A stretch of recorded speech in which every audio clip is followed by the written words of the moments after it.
Футболен клуб Етър, шампион на България за сезон 90-91 година. Отборът, който тук на стадион Ивайло играе паметни мачове с грандовете Интер през 74 година, а 91 довежда немският Каузерслаутерн. От Търновската школа излизат играчи като Трифон Иванов, Красимир Балъков, Цанко Цветанов, Илиян Киряков, Бончо Генчев. Годината е 2000-та. Етър вече е достигнал дъното и изпада в В група, а тук гастролират отбори като Дунав Селановци, Ситомир Никопол, Гигант Белене. 2 години по-късно отборът прекратява участието си. Как се изгражда силен и боеспособен отбор? Защо Етър стигна дъното? Възможно ли е възраждане? За отговор на тези въпроси потърсихме президента на Етър Иван Ангелов. 1991 година Етър се превърна в явлението на българския футбол с печелената шампионска титла, оставяйки назад в класирането грандовете ЦСКА, Левски, Славия. Каква бе формулата на успеха? Това беше една дългосрочна работа от страна на треньори, ръководство и деятели футболни, членове на управителния съвет и така нататък. Доста добре обигран и подбран състав във времето, говоря за футболистите, изключително силна детско-юношеска школа. И не на последно място, добре поддържана и нормална за времето си спортна база. Говоря за терени, официален и терени за подготовка на подрастващите, за подготовка на мъжки отбор и така нататък. Това с изключително много съвкупности и детайли, които намериха своята реализация за сезон 1990-91 година, когато Етър реализира този изключителен успех за Великотърновския регион, бих казал. Мисля, че това беше една работа, която във времето трудно може да се опише така с две приказки. Просто една съвкупност от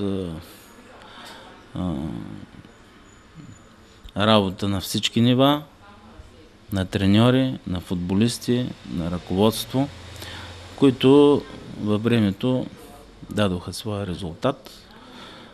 Преди това бяхме станали 2 пъти трети в България. И това беше една предпоставка за търсенето на този така, доста голям за нас успех.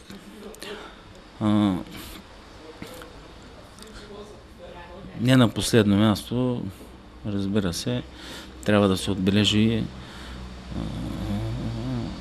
добрата за тези години финансова стабилност на клуба. Реализирани приходи от трансферите на Краси Балъков, на Илиян Киряков, на Бончо Генчев, които ни дадоха възможност да създадем една перфектна организация за реализирането на тази наша цел. 1998 година Етър изпада в Б група, 2 години по-късно в В. Според вас на какво се дължи този голям спад? Единственото и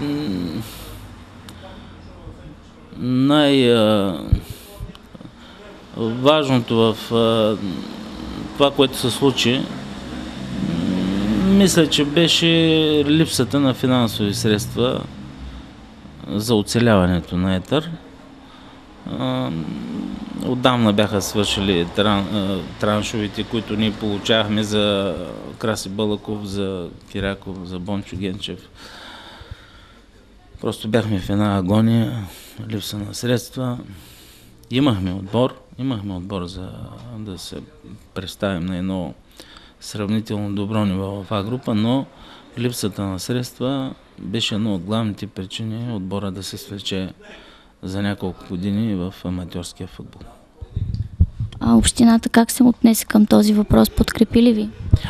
Ами точно това беше най-големия проблем, че когато Етър имаше пари и се чувстваше една финансова стабилност, Етър си поддържаше и терените, и базата, и даваше пари за всички детско-юношески формации.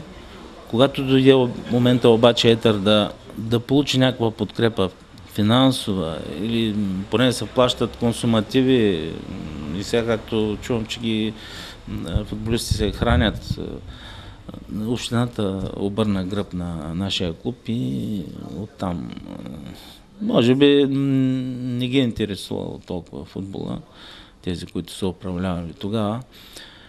Повече са си мислили за техните политически изяви. Може би това е причината да се получи този неприятен за нас резултат.